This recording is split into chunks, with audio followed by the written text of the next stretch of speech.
What's up everybody, BigSweetC here with you. Got a special little video for you today.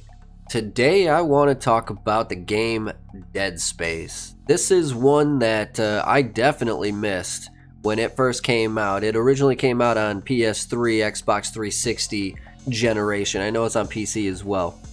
But that's the generation we're talking about, PS3, Xbox 360, that time period. And now it is a sci-fi horror survival game, I guess is what they call this, so it's not completely surprising that I missed this one because I'm not typically into those types of games, but having played it for a little bit now, I'm kind of bummed that I did because it has been absolutely phenomenal, and it is pretty much right up my alley. So if you are unaware of what Dead Space is, it is a third-person survival horror video game developed by EA Redwood Shores, now known as Visceral Games. Like I said, it came out during the PS3, Xbox 360 generation, was originally released in October of 2008, and then again a little bit later that month on Windows. You follow this dude named Isaac Clarke. He's the guy you play as, the protagonist of the game. He's a ship system specialist and an engineer traveling aboard the shuttle USG Kellyan to investigate and repair the Ishimura. Now, we'll get into all that in a little bit. Basically, gets this crazy transmission at the beginning of the game from his girlfriend and decides to use this as an excuse to go and fix this ship, to go kind of figure out what happened with his girlfriend. And along the way, he's got two other security personnel with him, Kendra Daniels and Zach Hammond, both of which are there to help you repair the ship, the Ishimura. But it does kind of feel like Hammond might have a little bit better grasp of what has happened, what has transpired to require the repair team to get out there. So it's definitely got its own very fantastic feel to it, and it sets up quite the atmosphere being in outer space. And we'll get to the gameplay in a little bit because there are certain things that I really love about it. But what I was mentioning earlier, this is kind of right up my alley because, as you guys know, if you've been following me for a little bit, I mostly play single-player RPGs with like a detail to story. And you also know, if you've listened to me for a little while now, that I'm a bit of a conspiracy theorist, and this has all of that in the story right off the bat. So you've got this weird transmission from your girlfriend. You have no idea why she's sending this like distress beacon. Just so happens that you have the opportunity to sign on to repair this ship that she is sending this transmission from. And so it kind of lines up perfectly to put you into position.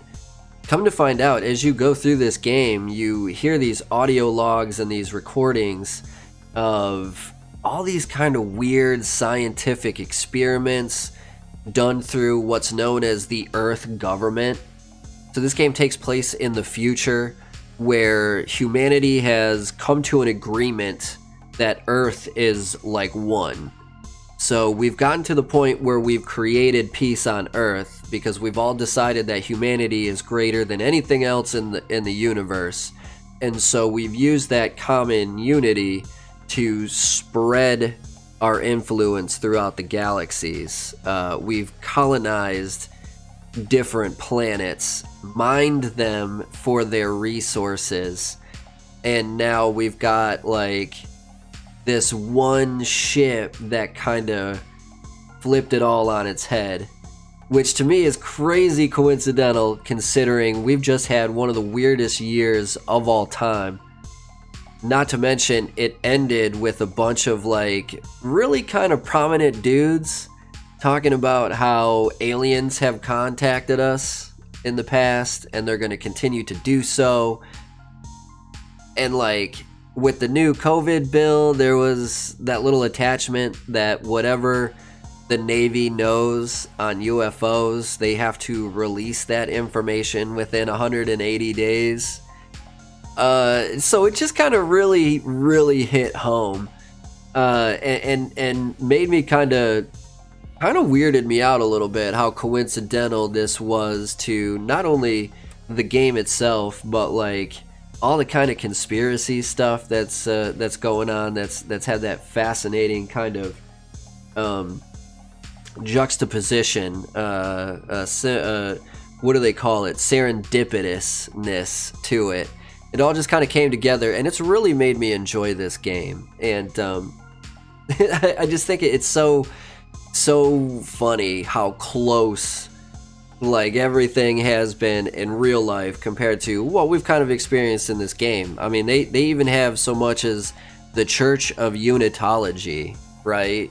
Like, I mean, Scientology believes that a bunch of alien species blew up their semen in a volcano, and that's what infected all the chosen people on Earth. Like, I mean, this game is fantastic just from a narrative standpoint, and I'm really glad we're playing this now, because I feel bummed that I missed it before. But I digress. The story in itself is not the end-all be-all of every video game, so it does have to be fun to play. And I will absolutely say this is, because it does have a very fantastic atmosphere. There is, you have these two types of environments. You're in the spaceship where everything is kind of normal. There's normal energy, normal oxygen, normal gravity.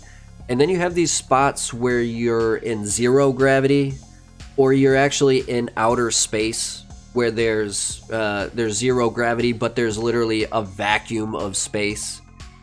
Crazy thing about space is everything is in it, but there's nothing there at the same time.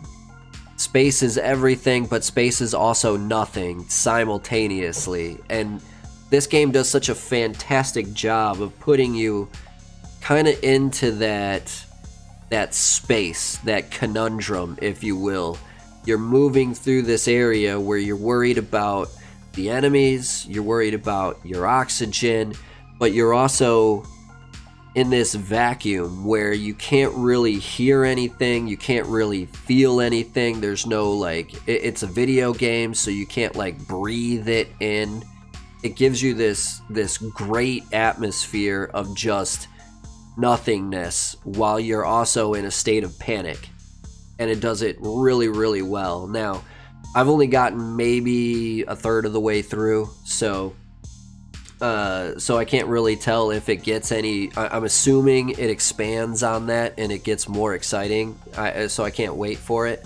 But just the tiny bit of it that I've seen has been phenomenal how they put it together.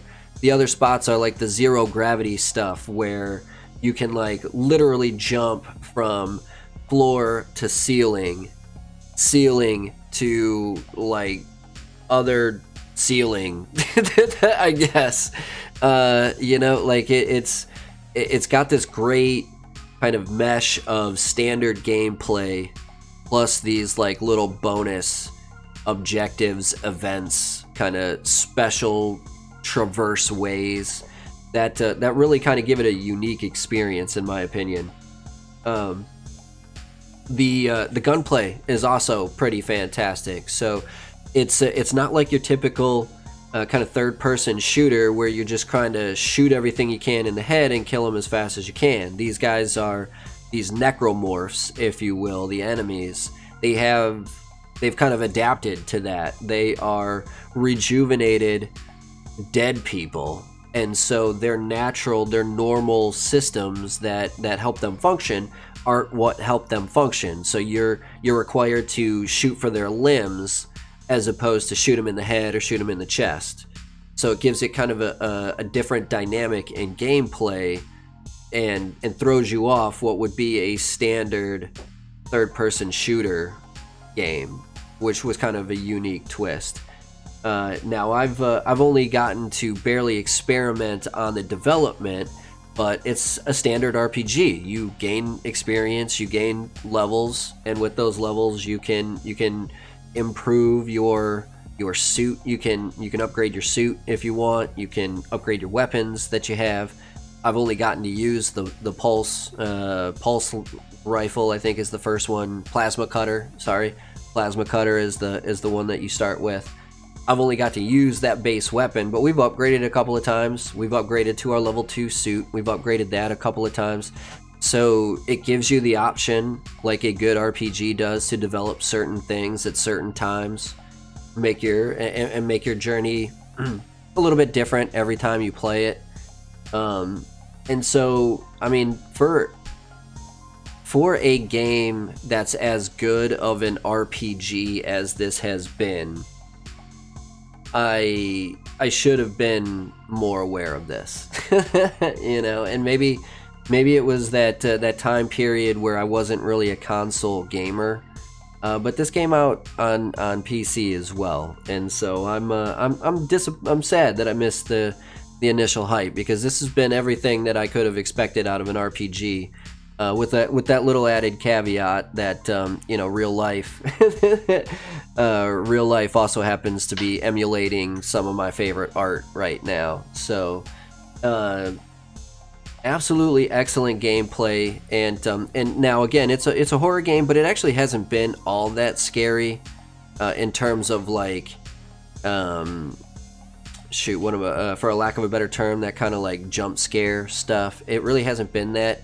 It's more of a psychological thriller, in my opinion, because it really what's keeping the suspense is the slow reveal of these church members' psychosis, if you will. They're the development of what becomes the enemies that you see, these necromorphs.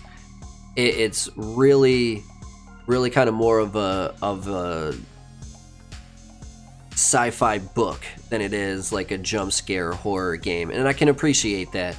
I know we played Outlast, but the truth is I'm not really into those kind of jump scare gore games. Now the base game of Outlast wasn't as bad, but the DLC, even though I had a ton of fun playing the DLC kind of gets more into that kind of gross out like torture porn stuff, whereas this just kind of has like a grotesque enemy.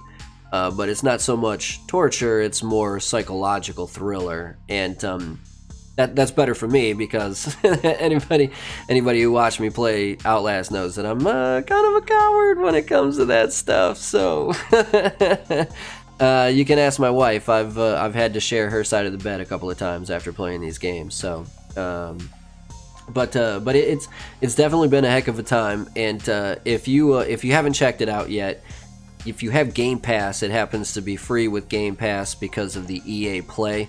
So if you have Game Pass on Xbox, or if you happen to have the EA Play subscription, you can play it, and I highly recommend it, because I'm about I want to say about 4.5 hours in, and it's been absolutely phenomenal, and I'm super excited to continue it, which we will on Thursday over on the old Twitch Arena. So if you haven't done so yet, be sure to head over to twitch.tv/BigSweetC, hit that follow button, hit that notification bell there, and then if you happen to dig it as well, let me know what you guys think about it, what your favorite parts are, and what you would like to discuss with it by hitting that like button, hitting that sub button, hit that notification bell, and then dropping a comment in the comment section below.